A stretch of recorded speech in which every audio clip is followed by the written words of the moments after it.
Wondery.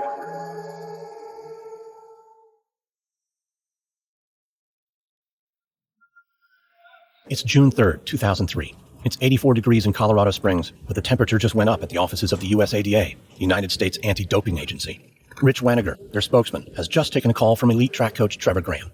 And Graham is selling out Victor Conte. I'm telling you, they're all juicing.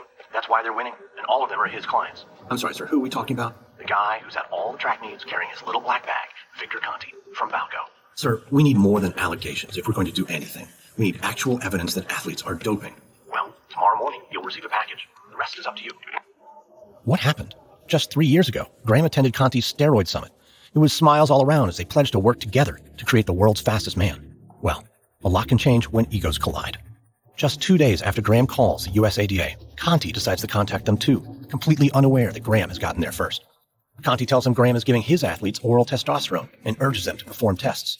But at the time Conte is composing his letter, the USADA has already received Graham's package. It contains a syringe with residue of an unknown substance, and it sent the USADA into a panic.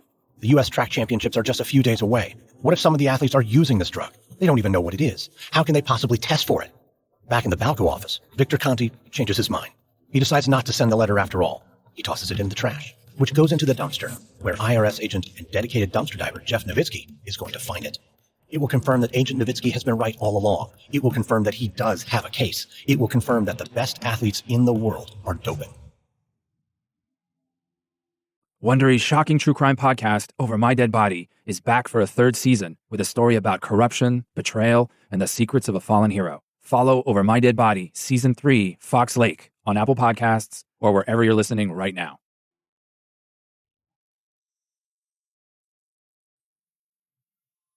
From Wondery, I'm Lindsey Graham, and this is American Scandal.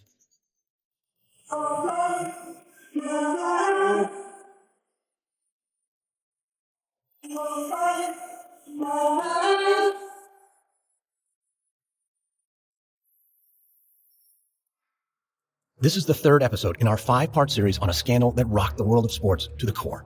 In our last episode, BALCO founder Victor Conte has snagged his biggest client yet, Barry Bonds. Bonds has finally decided to start taking steroids, and the transformation is astonishing. But the more attention Conte gets, the more determined Special Agent Jeff Novitzky is to bring him down. This is episode 3, Syringes and Secrets.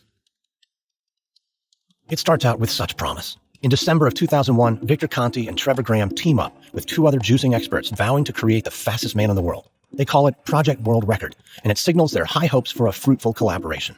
And they will create the world's fastest man, just not in the way they planned. 8 weeks after selecting sprinter Tim Montgomery as their subject, Montgomery has packed on 28 pounds of muscle. Remember, his nickname was Tiny Tim. Now, that nickname and his clothes no longer fit. He's increased his body weight by nearly 20% in just 2 months. It's an astonishing transformation. Conte has put Montgomery on a cycle of performance enhancers, including human growth hormone and his signature steroid, the Clear. The results speak for themselves. Out of the blocks. Keep an eye on Tim Montgomery. Montgomery in this race is in lane 6, won the national championships. Look good. Clean start in the men's 100. Green in lane 4, now pulls his head up. There you see Tim Montgomery trying to match strides with him. It is Green. Montgomery holds on for second, but clearly runs a very fine race. In June of 2001, Montgomery runs 100 meters in under 10 seconds, one of his best times ever. He's not the fastest man in the world yet, but he's well on his way. But not long after the race, he received a letter from the U.S. Anti-Doping Agency. He sends a copy to Conte and insists he read it immediately. Conte's heart pounds as he reads the first paragraph. The United States Anti-Doping Agency collected the following samples from you. Sample number 555143 on June 24th at the USA Outdoor Track and Field Championships in Eugene, Oregon. Conte takes a deep breath and steadies himself. If Montgomery is busted, that means the authorities are on to him and all of his clients will test dirty. His entire doping empire could come crashing down. He continues reading. We are pleased to inform you that the reported results do not indicate the presence of any prohibited substance and or method. He gives a whoop of relief and celebration. He calls Montgomery to congratulate him and to remind him to wear his ZMA hat and t-shirt wherever he goes. Promotion is a 24/7 job. Conte has created the ZMA Track Club, consisting of Montgomery and a few other elite athletes. They wear their ZMA Track Club uniforms to meets and give interviews touting ZMA's benefits. In exchange, Conte gives them, well, Montgomery just tested clean, so no need to talk about that. But Conte does talk. Too much. He longs to get recognition for his work. To be fair, he does deserve credit. He goes to great lengths for Montgomery, even getting a psychiatrist to write a prescription for a female fertility drug that will mask signs of steroid use. He takes the precaution of having the prescription written under a woman's name. But other than that, he's surprisingly indiscreet. When Montgomery hangs out at the BALCO office, he hears Conte bragging on the phone about his illicit business. Rather than staying in the shadows like he should, Conte longs for the spotlight. Still, Montgomery's getting amazing results, so he keeps his mouth shut. In July of 2001, he runs the third fastest 100 meters in history and is ranked number 2 in the world. A year ago, he wasn't even in the top 5. Sprinter Marion Jones is also breaking records. By the end of the season, she's ranked number 1 in the world in both the 100 and 200 meters. Her marriage, however, is stumbling. Her husband's failed drug test put a strain on things, and now she suspects he's having an affair. They separate, and she spends more time with Montgomery. The press picks it up and starts calling them the world's fastest couple. Marion's marriage isn't the only thing falling apart. Her relationship with Conte is starting to sour too. First, they fight over money. He claims she owes him $25,000. She claims he said he'd forgive the debt if she wore his Team ZMA uniform to the U.S. Championships. But it's not just about money. Both she and Montgomery have grown increasingly uncomfortable with Conte's boasting and self-promotion. The last thing they want is for the spotlight trained on Conte to turn towards them. So they dump him, leaving him angry and bitter. It also puts a strain on Conte's relationship with Montgomery's coach, Trevor Graham. They were supposed to be working together on Project World Record. Now, it's fallen apart. But Conte doesn't give up. He vows he'll still create the fastest man in the world. But it won't be Tim Montgomery. Dwayne Chambers is a 23-year-old runner from London. He had great promise as a teenager. 5 years earlier, he ran the 100 meters in 10.06 seconds, becoming the youngest junior champion in history. At age 22, he narrowly missed winning a bronze medal at the Sydney Olympics. But since then, he hasn't fulfilled his promise. He's fallen back in the rankings and is constantly outrun by Maurice Green, a rising American track star. He's ready to quit when Conte convinces him to move to California and take one last shot. Chambers leaves London and moves to Burlingame, a few miles from BALCO headquarters. By the spring of 2002, Conte has him taking more than 50 supplements a day, or as Conte terms it, the full enchilada. In late June, Chambers competes at the Bislett Games in Norway. His main rivals are Tim Montgomery, Conte's former client, and Maurice Green, the American sprinter who's been regularly beating Chambers and won 3 gold medals in the 1999 World Championships. Chambers smokes them both, taking first place. 2 days later, he does it again in England. On August 7th, he sets a record in the 100 meters at the European Championships, 9.96 seconds. By September, he's hammered Green into submission, beating him 5 out of 6 times. His only remaining rival is Tim Montgomery. It's September 14th, 2002. Conte's former creation is about to face off against his current one at the Grand Prix final in Paris. From Dwayne Chambers, was it Tim Montgomery? Chambers now gets into his stride. Montgomery leading at the moment. Chambers trying to back at him, but he's not going to get there. Montgomery's going to take this one. Montgomery wins it by Meachon going away. And the time, 9.78, and confirms the world record. Dwayne Chambers is in peak form. He runs the fastest race of his life and ties the European record of 9.87 seconds. But Tim Montgomery is even faster. He sets a new record of 9.78 seconds. It's a bitter pill for Victor Conte to swallow. 2 years ago, he convened Project World Record and vowed to make Tim Montgomery the fastest man in the world. Now, Tim Montgomery has done it without him. Trevor Graham, Montgomery's coach, tries to take credit for the win. He rushes onto the field and hoists Montgomery into the air, but Montgomery will have none of it. He tells Graham the credit belongs to Charlie Francis, the Canadian coach, doping expert, and another former member of the Steroid Summit. It's such an ugly moment that Graham literally drops Montgomery, causing him to fall and twist his ankle. He sneers, "I hope you pass the drug test." Montgomery does pass the drug test, and his record stands. But Conte's not standing for it.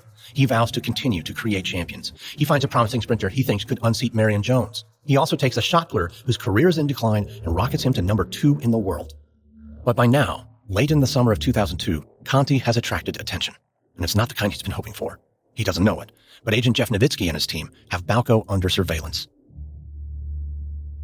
Besides going through BALCO's trash, they're monitoring the office to see who comes and goes. They see Greg Anderson, Barry Bonds' trainer, make a quick visit before heading to Pac Bell Park, where the Giants are playing the Dodgers. 2 hours later, he's back at BALCO. Over the past few years, law enforcement has received tips that Anderson is dealing steroids out of World Gym, but they haven't pursued it. Steroids are a low-priority drug offense. Jeff Novitzky is changing that. His team even tails Conte. An undercover agent follows him into a bank and watches as he withdraws $2,000 in cash. Novitzky gets a subpoena for BALCO's bank records. In the past 9 months, Conte has withdrawn $480,000 in cash. What kind of business deals in that much cash? Not a legitimate one, that's for sure. And thanks to Novitzky's diligent dumpster diving, he now has papers with Anderson's name on them and a trove of empty pill bottles and vials, some of which contain residue of drugs. But what drugs are they? It's a medical mystery that's beyond the capabilities of most local labs. Luckily, the top lab in the country is only a few hours away. The UCLA Olympic Analytical Laboratory is a low, white building on a quiet street, 3 miles from the campus. The parking lot is surrounded by a chain-link fence topped with razor wire. It's got one of those multicolored square signs in the window, reading 442R, code for firefighters that there are hazardous materials inside. Otherwise, from the outside, there's nothing remarkable about it. What is remarkable is what's inside. A 10,000 square foot maze packed with high-tech machinery. It puts Victor Conte's ICP machine to shame. There are entire rooms dedicated to detecting a single drug. They test 30,000 samples every year. Presiding over it all is Dr. Don Catlin, a tall, professorial man with gray hair and deep-set eyes. He never intended to do this job. When he was in medical school in the 60s, jobs like this didn't exist. He started his career working with Vietnam veterans who were addicted to heroin and came to UCLA in 1972 to set up the clinical pharmacology department. In 1984, he was asked to take on a very important task. Los Angeles was chosen to host the Summer Olympics, and Olympic officials wanted to set up a state-of-the-art drug testing lab, and they wanted Catlin to run it. Catlin assumed it would be a summer job, but doping turned out to be more widespread than anyone had imagined. Within 2 decades, the lab was also doing testing for the NFL, the NCAA, Major League Baseball, and the Department of Defense. And Dr. Catlin was being referred to as the father of drug testing in sports. So if you've got a bunch of bottles with traces of mysterious drugs in them, who are you going to call? He won't know it right away, but calling this lab is the smartest move Jeff Novitzky will make in his entire investigation. Unfortunately for Jeff Novitzky, the phrase, "there's an agent from the IRS on the phone and he wants to talk to you," strikes fear into the hearts of even the most honest men. So Catlin tells his secretary to take a message. But when he finally speaks to Novitzky, he's intrigued. The agent won't tell him the name of the lab or the athletes involved, but he's used to that. All the testing they do is anonymous. Athletes are identified only by a number to avoid any possibility of fraud or favoritism. But this is the first time he's been contacted by law enforcement. Until now, doping has been handled as an internal affair, something the sports organizations police themselves. But if this is a criminal investigation, and by the feds no less, he figures it must be serious. And it is serious. And Catlin is about to become the middleman in the most important investigation in the history of sports.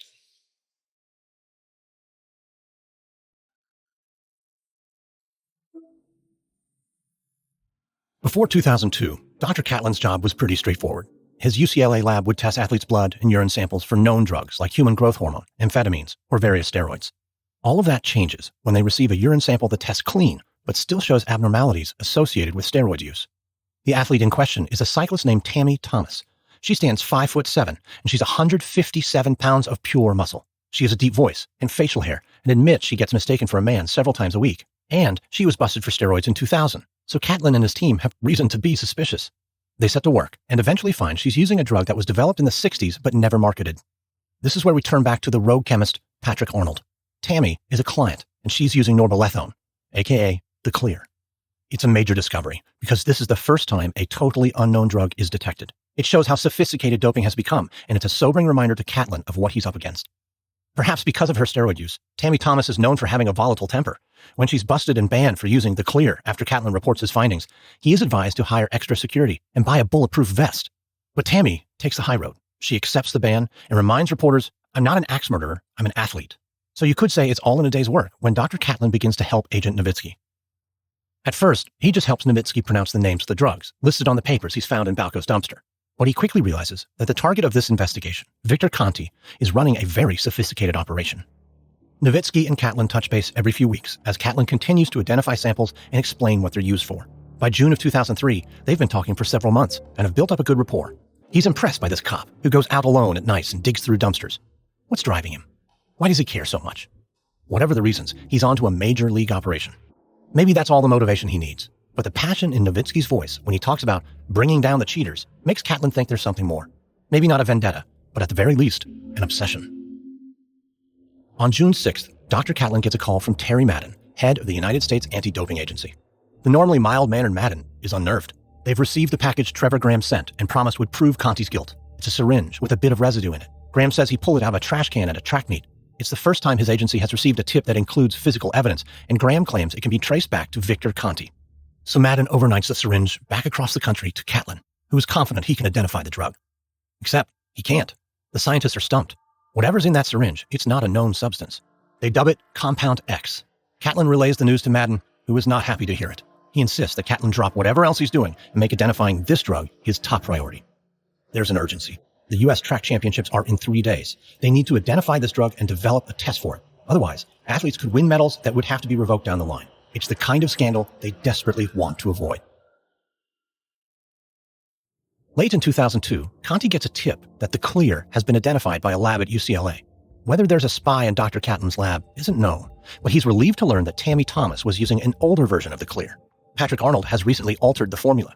it's not the mystery drug currently at the lab. Conte and his clients remain one step ahead, for the moment. The authorities are close on their heels, but Conte isn't concerned. He's having a very good year, and so is his star client, Barry Bonds. Bonds helps lead the Giants to the World Series. On an all-star tour of Japan, he becomes friendly with Yankee first baseman Jason Giambi. Giambi is an experienced juicer, and Bonds brings him into the BALCO fold. It's another feather in Conte's ZMA cap.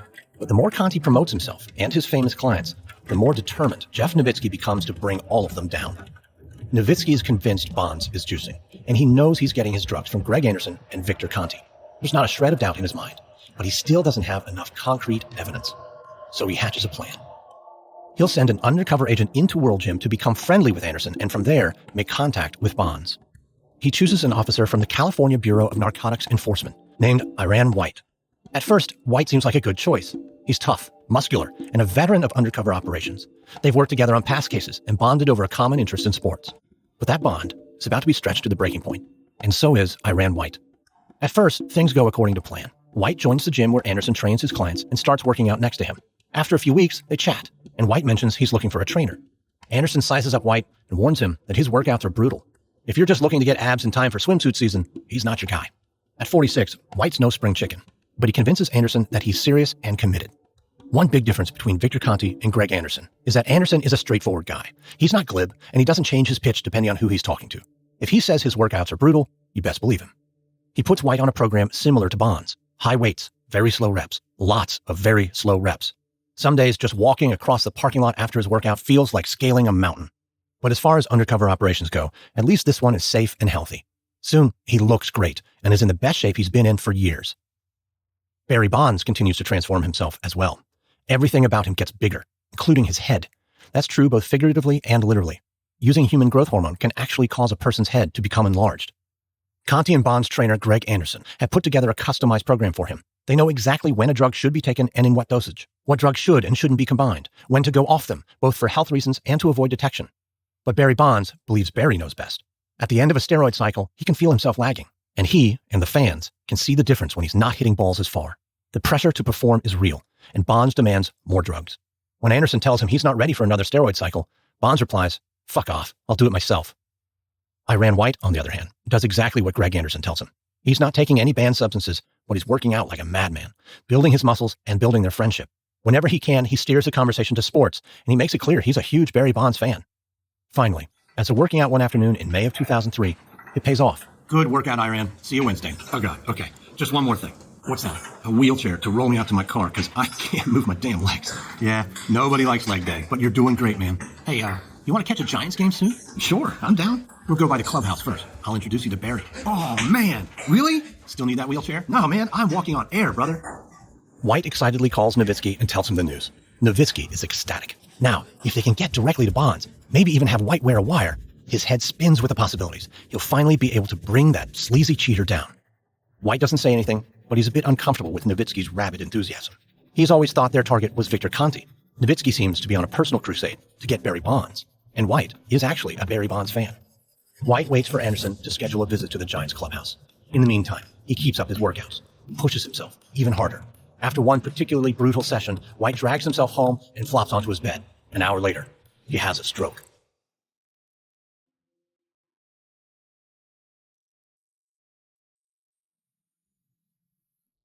Iran White survives his stroke, but it's the end of the undercover operation. He's not going to meet Barry Bonds. And in a particularly bitter irony, his doctors prescribe a testosterone cream to aid in his recovery. The same kind of cream Victor Conte gives to his clients. Lying immobilized in a hospital bed, he has way too much time to think and brood. He has just had a stroke, trying to bring down an operation that's using the same drugs his doctor just gave him. Does that make any sense? He starts to question the entire operation. He also questions his relationship with Jeff Novitzky. His recovery takes months, and Novitzky never even calls him, not even visits. White, who is African-American, also wonders why Bonds is the subject of Novitzky's wrath, when white players, like Roger Clemens and Jason Giambi, seem to get a pass. Meanwhile, Agent Novitzky remains undeterred. He continues to check in every few weeks with Dr. Catlin and the UCLA Olympic Analytical Lab. He keeps up surveillance on Conte and some of his clients, and he keeps going through BALCO's trash. On the night of June 9th, 2003, he finds Conte's unsent letter to the USADA, outing Trevor Graham as a steroid dealer and naming the athletes he's giving them to. Novitzky still has no idea that Graham has sent a syringe to the USADA, or that Dr. Catlin and his crew are frantically working to identify the substance it contains. Catlin's under instructions to maintain strict confidentiality. Catlin's team is using the newest and the oldest technology to discover what Compound X really is. Tests on a mass spectrometer give a readout of the substance fingerprint. They know that it's complex, containing multiple compounds. From the spectrometer, they go low-tech, using pencil and paper to sketch out their best guesses of the molecular structure. It's the scientific equivalent of doing a composite sketch of a suspect. You might not get an exact match right away, but it narrows things down. Once they've sketched out a formula, they test it by attempting to synthesize that compound. Then they'll go back to the spectrometer and test the compound they just created against what was in the syringe. If the chemical fingerprints are the same, they've got a match. In the meantime, Terry Madden, the head of the USADA, is losing it. Back in June, they took urine samples from 350 athletes at the track and field nationals at Stanford. Trevor Graham had called the next day, claiming he saw Conte at the meet with his little black bag, handing out steroids. Madden has ordered the samples held and testing postponed until Compound X is identified. If any of the athletes at Stanford were using it, he wants to know. But the delay is unusual, and USA track and field officials keep calling, demanding to know why they haven't received test results. Madden doesn't want to tell them what's going on. A leak could tip off Conte, so he keeps his mouth shut and keeps up the pressure on Catlin. On July 18th, at 11:45 a.m., Catlin sends an email to Madden. The email contains just one word. Jeff Novitzky likes to think of himself as a by-the-book kind of guy, but sometimes you forget what's in the book, and it comes back to haunt you. Like how he'd do his trash recon. Step 1, snatch the bags from BALCO's dumpster. Step 2, drive to the parking lot of a nearby office building. Step 3, sort through it with a keen eye for detail. Step 4, catalog it all and keep anything interesting. Final step, toss the rest in the nearest trash bin. Nope. According to the book, the final step is return all items without evidentiary value to the location from which it was retrieved. But trash is trash. Who cares which dumpster it goes into? Kent Pierce cares. He's the owner of that nearby office building. One afternoon, he takes out his trash and finds his dumpster overflowing. That's strange because normally it isn't even half full. He looks at the contents, empty FedEx boxes and envelopes. Some of them are marked caution, hazardous medical waste. All of the boxes and envelopes are addressed to BALCO, which is right down the road. So he pays them a visit. When his secretary shows him in, Conte thinks Pierce might be a journalist wanting to do a profile on BALCO. He smiles and turns on the charm. Very nice of you to drop by, Mr. Pierce. Would you like a tour of our facility? Yes. You can show me where you put your damn trash. I beg your pardon? I found this in my dumpster, Mr. Conte, which is overflowing. Look at this label. Hazardous medical waste? No, nothing dangerous was in those boxes. The label is just a formality. But why is your trash in my dumpster? Now that I don't know. We've got our own dumpster right out back. And hey, is that a picture of you with Barry Bonds? Yeah. He's a client of ours. Wow. So is he a total jerk like people say? No. Nicest guy in the world. Conte makes small talk, but his mind is racing. Someone's going through his trash, and he hasn't been careful at all. He doesn't shred documents or remove labels. Now he vows to be more cautious, but it's too late. Novitzky has already found plenty of evidence, including documents showing Barry Bonds is a client.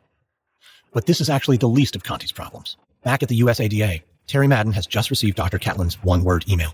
That word is bingo. Madden immediately calls Catlin, who confirms they've identified Compound X. It's a brand new steroid with a name 19 letters long. They call it THG for short. Catlin and his staff quickly develop a test, and they're finally able to analyze the 350 samples from the track and field nationals. 4 athletes test positive. 3 of them are BALCO clients.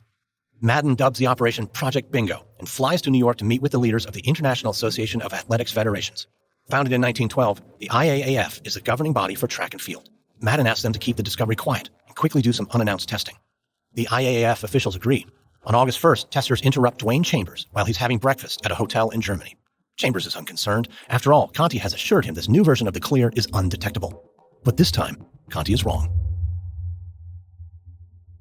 The IAAF doesn't reveal the results immediately. They don't want to tip off other athletes who might be using THG too. But when they do announce the results, Chambers' career will be over. And it all started with a syringe, fished out of a trash can, and a relationship that turned ugly. Newsweek will later call it one of the decade's top 10 history-altering decisions. The USADA continues testing and investigating athletes. Novitzky continues his periodic chats with Dr. Catlin. Surprisingly, Catlin never mentions Madden to him. Perhaps this brilliant scientist who can sketch out the molecular structure of an unknown compound has problems seeing the obvious. Or maybe he's just being extremely cautious. But finally, on a Friday afternoon in early August, he decides to call Madden at the USADA and tell him what's going on. When Catlin tells him the feds are investigating a lab in the Bay Area, Madden is confused. He thinks there must be 2 rogue labs operating. But he quickly realizes that the lab under investigation is BALCO, and that he needs to talk to Agent Novitzky as soon as possible. On August 19th, Novitzky and a county narcotics agent fly to Colorado Springs to meet with Madden and top executives at the USADA. Novitzky arrives with a subpoena demanding the USADA turn over everything they have related to BALCO and Olympic athletes. Madden is thrilled to receive it. Having the feds behind them gives Operation Bingo added clout. Up until now, the USADA has been looked at with disdain by most athletes. They consider it a useless agency, trying to bust athletes for taking things like cold medicine. But that's about to change. Novitzky is also thrilled to see his case expand. Despite their opposing views on performance-enhancing drugs, perhaps he's not so different from Victor Conte after all. He likes being at the center of all the action, pulling the levers of power. But right now, he has a problem. The pressure has mounted, and the IAAF will have to release the results of the test of the track and field athletes. That means telling the world about THG. More importantly, it means Victor Conte will know they're onto him. Novitzky has been meticulously building his case, gathering evidence, and preparing for a raid on BALCO when the time is right. But now, the raid has to be moved up.